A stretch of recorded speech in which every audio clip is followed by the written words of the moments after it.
Thank you everybody who braved the streets of Houston today to come to the first of a 9-part series by enventure, the Foundations Workshop Series. Today we have Collin Brack speaking. Collin has over 10 years of entrepreneurial experience.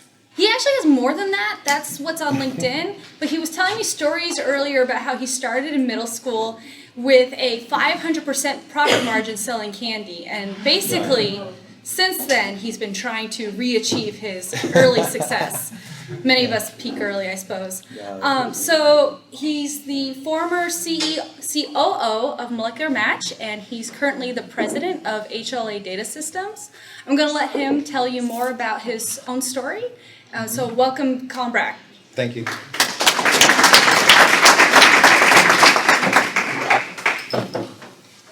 Thank you to enventure for hosting and really for not canceling, even though we had a 100-year flood last night. So that was tough. I don't understand why.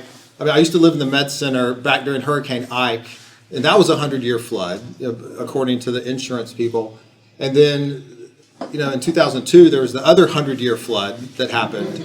So who's defining this term 100-year flood if we've had like 3 of them in like 20 years? So I hope everybody's okay. There's no accidents, no flooding or anything, but I've got some funny stories I'll share with you afterwards based on me working late last night and trying to drive home in the middle of 65-mile-an-hour winds in Memorial. Okay, so the talk today is the innovation process, confessions of an entrepreneur. So many of you are probably confused by the title. I have no idea what that title means. We're going to be talking about innovation. What is a entrepreneur? What is the Foundation series with enventure? So a little bit of clarification there. I was going to call the talk Lies, Damn Lies, and the lies that we tell ourselves when our startups fail, because that's kind of a personal chapter in my life. My favorite book is called Why Entrepreneurs Fail, because there's really no recipe for startup success, but there's a lot of what not to do's in entrepreneurism. I was going to call the title Abject Failure and the Art of Happiness, kind of going with more the Zen theme. If you're going to be an entrepreneur, you have to be prepared to fail and not have that ruin your entire life. So we'll stick with the original title, and I apologize, we're not going to deal a lot on the innovation side. The innovation side is the fun part. That's the part where you get on the whiteboard. I've got my business model canvas that I, travel with me, do some brainstorming and talk about problems you're going to solve, how you're going to redefine the entire healthcare system. That's fun, but foundationally, you really have to start with yourself as an entrepreneur, and you have to also start with your team. So if you don't have those 2 ingredients right, it kind of doesn't matter how cool your whiteboard sketches are. So the analogy would be coming up with this amazing playbook without having even recruited the team on your football team, without having a quarterback, right? Without even having a head coach. So it's like, okay, we're gonna spend a lot of time talking about what it means to be an entrepreneur, some of the definitions, real quick agenda. Yeah, definitions. We're gonna do this cool exercise. We're gonna find everybody's entrepreneurial genome. This is the eDNA. We're going to do a little survey here, and you're going to score yourself and systematically and analytically determine if you are an entrepreneur or not. This is based off of some work that Jack Gill has done. He's a successful entrepreneur here in Houston and a successful venture capitalist. He was one of our investors in Molecular Match. He's been teaching about entrepreneurism, especially in life sciences, for at least 20 years. So he's got this kind of systematic kind of personality profile, and I've taken this, and I'll tell you what my results are. It's pretty cool. So we're going to do that kind of midway, so we stop talking about theory and start talking about some practical matters. So practically, when is the timing? A lot of people here are kind of early stage career, and when do I make that leap into a startup? So we're going to talk about timing, your kind of personal market timing. And then if we have some time left over, and it depends on how much beer do we have. Will, is there any beer left? Okay, 2 cases is enough. to do some business model canvassing.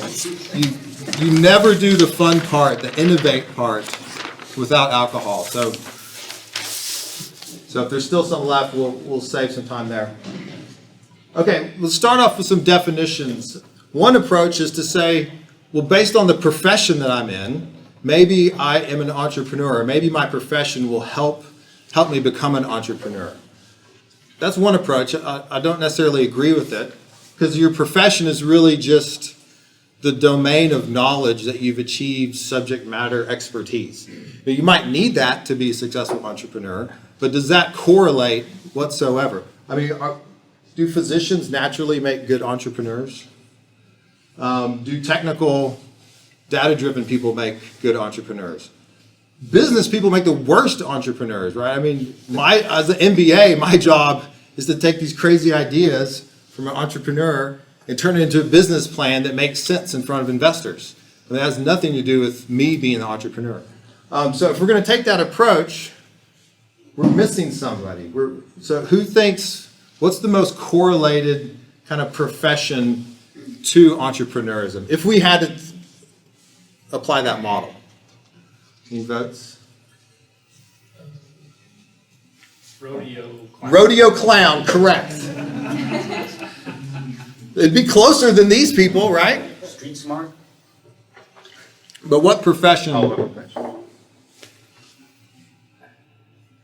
I'm with 3 more guesses before I advance the slide and drink my beer. Just name a profession. Anybody who just wants to try something. Anybody who wants to try something? No. Farmer. Closer. I would definitely say sales.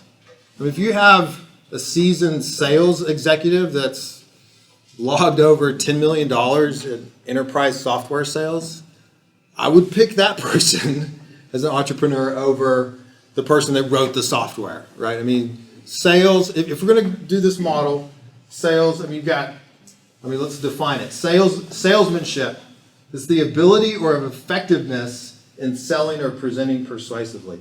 So look at all the kind of sales attributes that directly apply to a startup or an entrepreneur. Attracting talent, selling your ideas, selling yourself, presenting, pitching, just generating buzz about a product.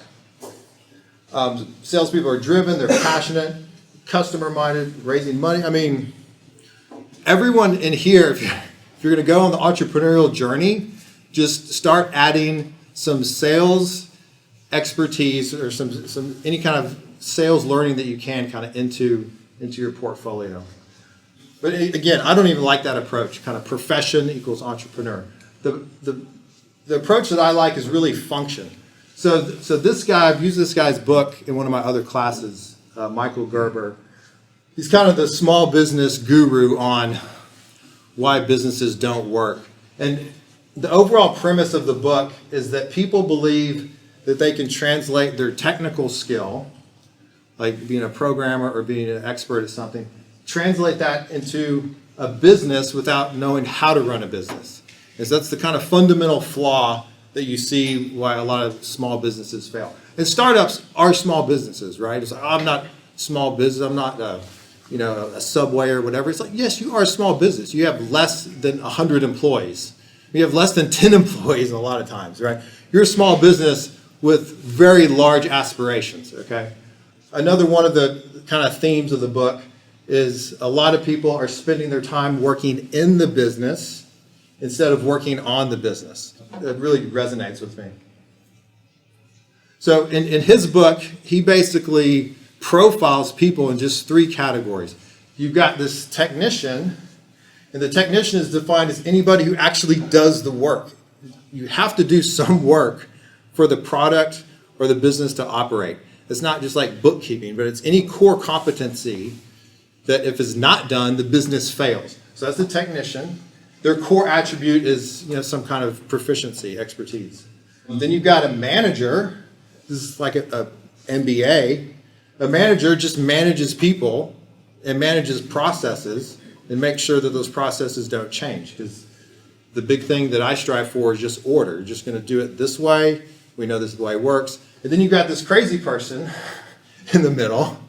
And the crazy person is the entrepreneur. I mean, he organizes and operates the business at that higher level, but the key attribute is that they're taking on more than normal financial risk. Their attribute is just they're visionaries. So here's another way to kind of describe it. You got the entrepreneur at the top, technician, and a manager. And you know, kind of in this environment, I mean, just start thinking like this, because when you're doing a startup, there's a lot of times where you're wearing multiple hats. But if you really want to strive for working on your business, you have to stop doing some of the work and delegate that, or find other contractors, or find other people on your team so you can focus on really growing the business. And so this kind of leads me to my definition of an entrepreneur. So I take that term, kind of apply it to Gerber's method. Entrepreneur, I need to make this entry like in Wikipedia or something, because it's a totally made up word. A entrepreneur is a noun. This is a manager or technician who lacks or doesn't realize they lack an entrepreneurial skill set. So you'll see this a lot in some companies where it's like, oh my gosh, this person doesn't even realize that they are not an entrepreneur. They really just need to focus on managing people, or they need to focus on getting crap done. So this has kind of been my personal kind of quest in my career. Is I started off as a technician, and kind of did that for a while. Then I went into management and managed projects and people. And then I went into middle management and did budgets and other things like that. So I'm still on the path. Like, I don't even know. I'm still on the path of trying, to be this kind of crazy visionary person that can move markets and can make an influence in the overall space that they're in.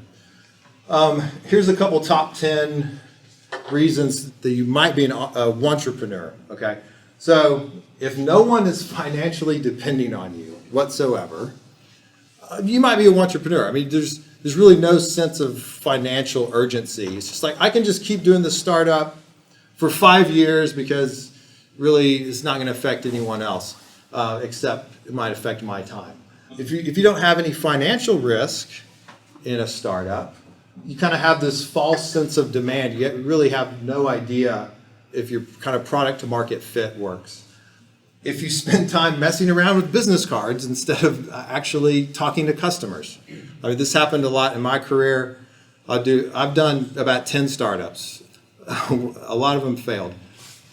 At least the first 3, the first thing that we do when we have a new startup is like, okay, we got this name, we've got like a logo, let's go print business cards tomorrow. And we just spend all night creating these cool business cards, and they'd show up, we'd take them to a conference, and then the next thing is we'd set up a business banking account, and we'd get the cards in the mail. It's like, this is so cool, I got my own card with the company name on it. And it's like, why am I celebrating that? I should be celebrating my first sale of whatever the heck I'm selling here. If you find yourself watching Silicon Valley on HBO to pick up buzzwords, just watch out. You might be an entrepreneur. Oh, here's another one. Asking investors for money. You ask investors for, I just need $100,000. The first thing they're going to ask you is, how much of your own money have you put into the business? And if you're like, well, I didn't put any of my money because I'm just putting in my time and effort. It's like someone's got to contribute some money, so they'll catch wind of that pretty quickly.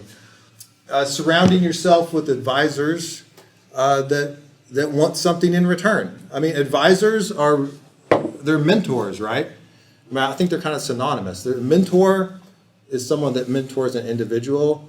An advisor is somebody that mentors a company, right? And so you would never call up your advisor, or your advisor would never say, hey, I'm going to meet for coffee. We're going to talk about your career. And can I have $200 an hour?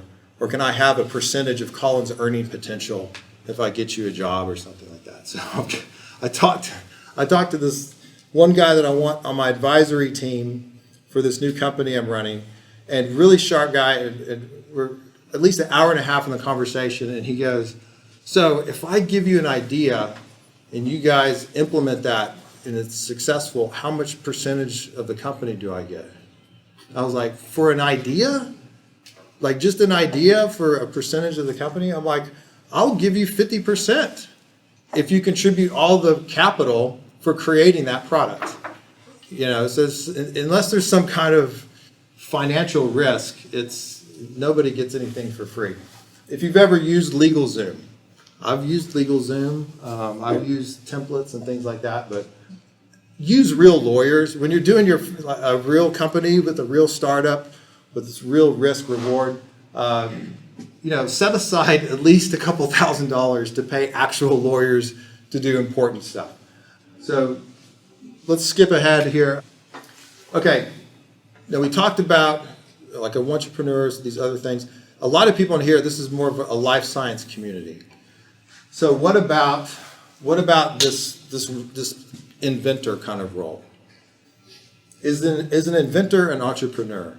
Well, an inventor really just needs kind of a research team to make an invention, to get a patent, to maybe monetize that later. So I don't really think it kind of fits in the definition. If you say an inventor is an entrepreneur, entrepreneurs are people that have companies to run and kind of a corporate focus. So I want to kind of carve that out of the discussions. Here's kind of the kind of clinical need assessment, the inventors, and you kind of have two types of inventors. You've got people that are going to look for problems first, and then you're going to have people that are going to look for solutions first. So how many times have we seen this problem in startups? If I just build it, people are going to use it. I mean, it doesn't work. It hasn't worked for me at least 4 or 5 times. I once started a company that was it was LinkedIn for philanthropists. So these were like high net worth billionaires. We're like, you know what these people need? These billionaires need kind of their own little separate LinkedIn, where it's only reserved if you're in this billionaire club, and they can talk to each other in this private exchange. And we threw a bunch of money at it. We had about like 7 people on our team. We had the former CTO of IBM, and it sounded great. And we built some of it. And then we started talking to some Rockefellers. These are some of the young Rockefellers in the family. We're like, hey, here's our idea. We're going to build this LinkedIn for philanthropists so y'all can do all the social networking.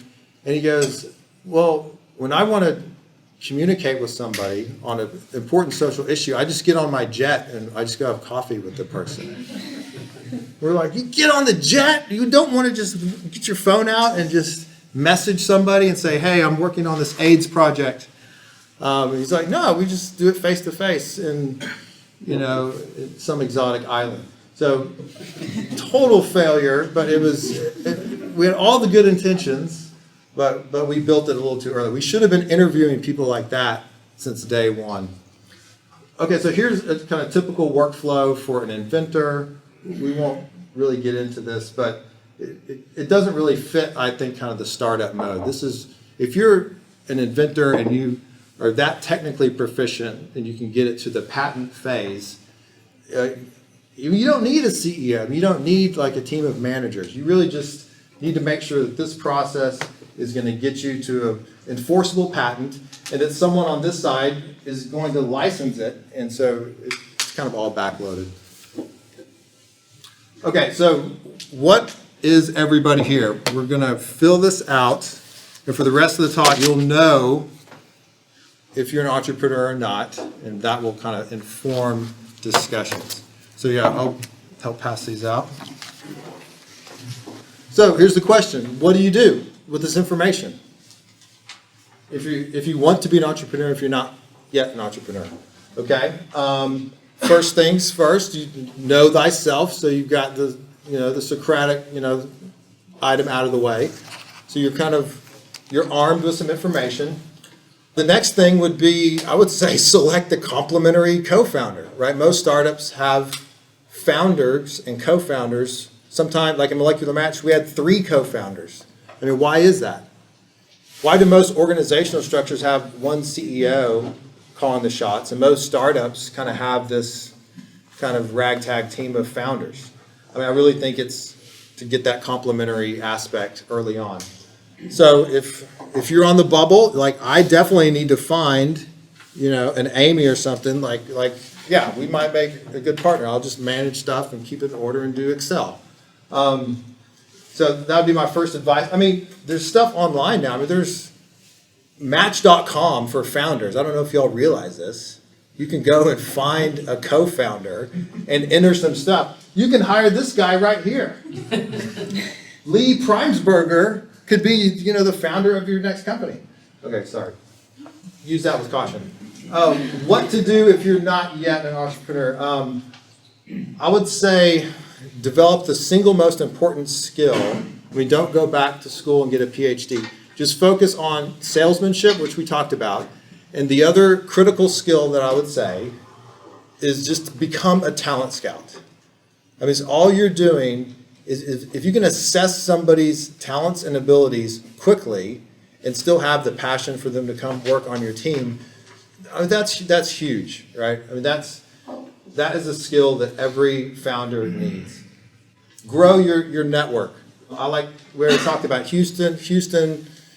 No one gets entrepreneurs in Houston. I go to my church and I tell people I do startups. I'm kind of an entrepreneur, and they just look at me like, this person has no job. And for a while, like I'm like, actually, you're right. I don't have a job because I'm in between like the startup and we're raising money and can I send you a pitch book? If you go to Silicon Valley and you tell somebody, you know, that you have a job, and if you don't tell them that you're involved in a startup, they look at you like you're crazy. Like, well, you only have one startup you're working with? That's so bizarre. So, I mean, I would say just, I love Houston. We're doing the best we can in Houston. I mean, look at this facility, right? We're making slow progress.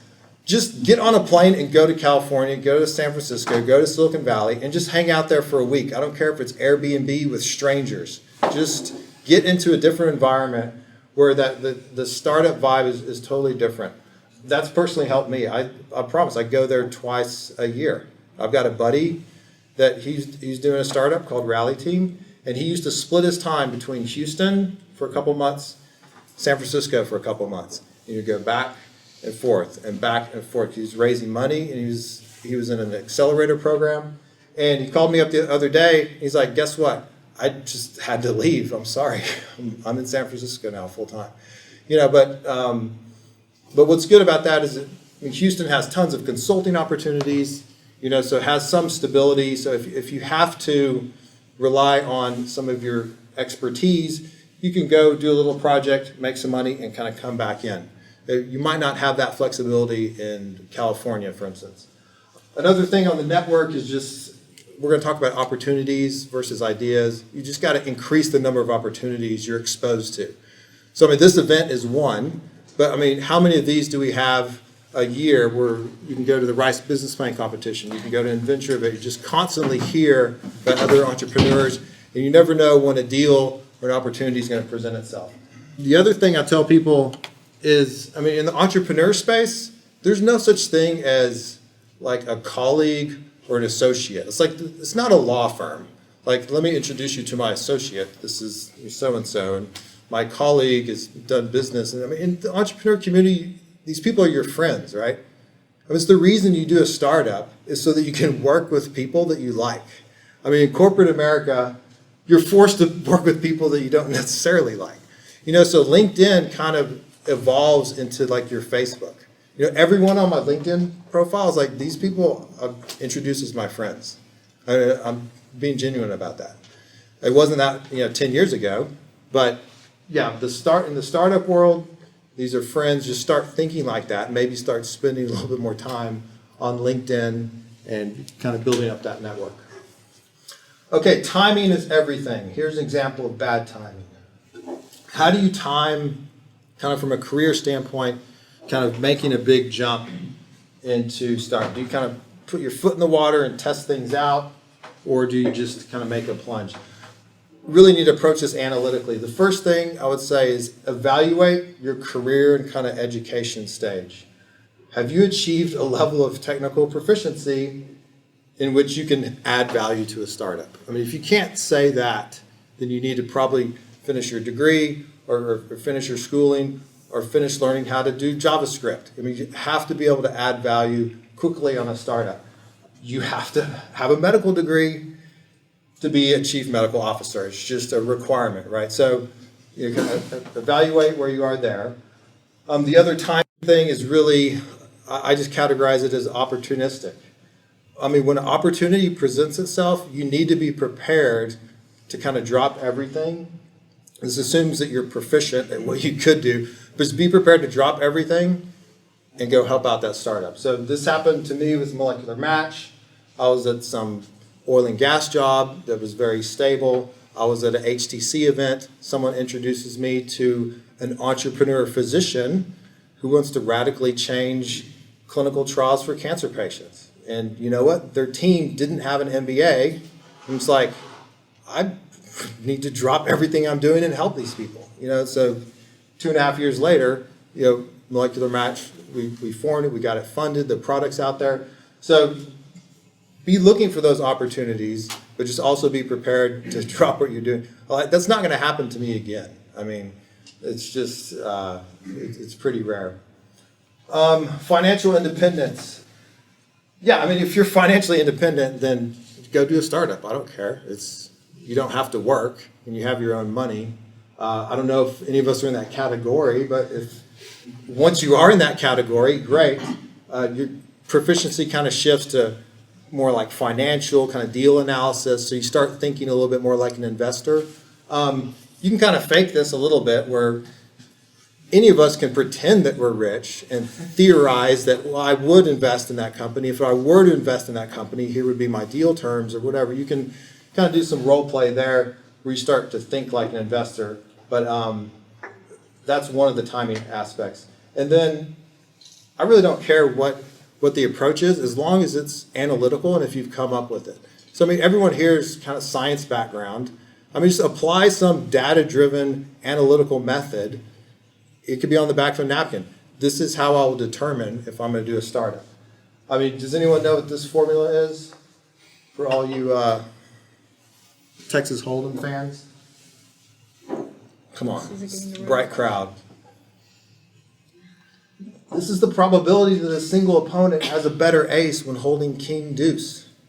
This is just some poker players calculate this in their head in real time while playing Texas Hold'em. I mean, the good ones, right?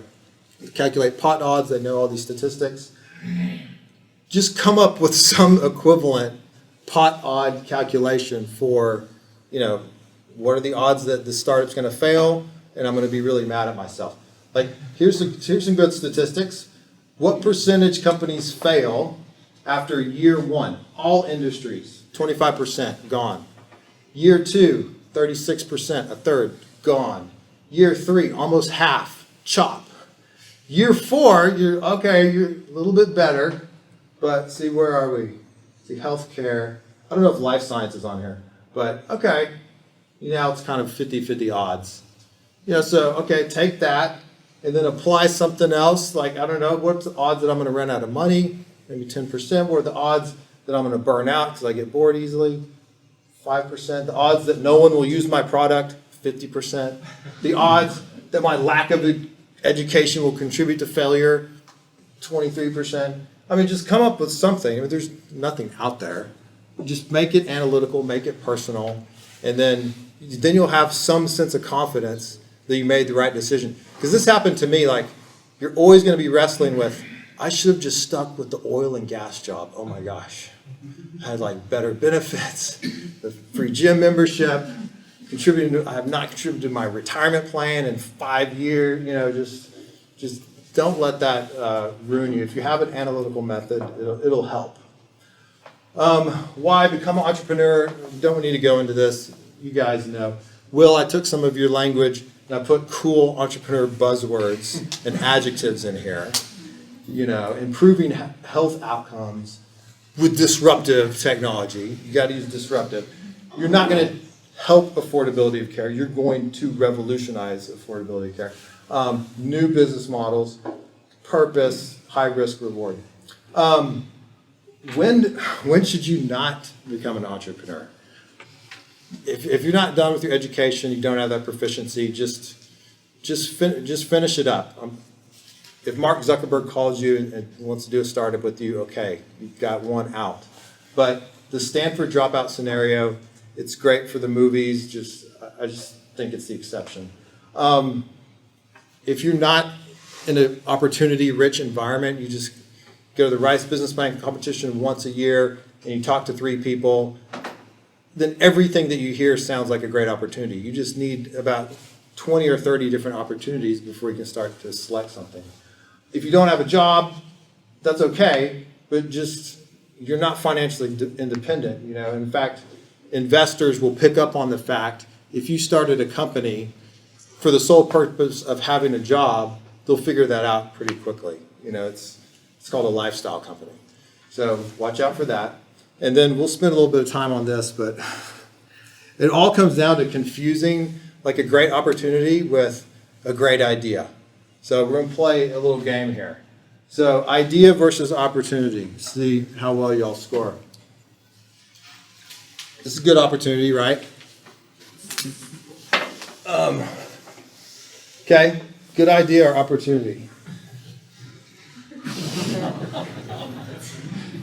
You meet the inventor of this at a conference and you're like, I'm about to quit my job for the jog bike or whatever the heck that is. Right? 2-week notice going in. No, that is a horrible idea. Bread gloves. I mean, Mom, you can make anything a sandwich. I'm going to have to live with you for a few years while I help get bread gloves off the ground. We're going to Shark Tank. I'm pretty sure that's not real.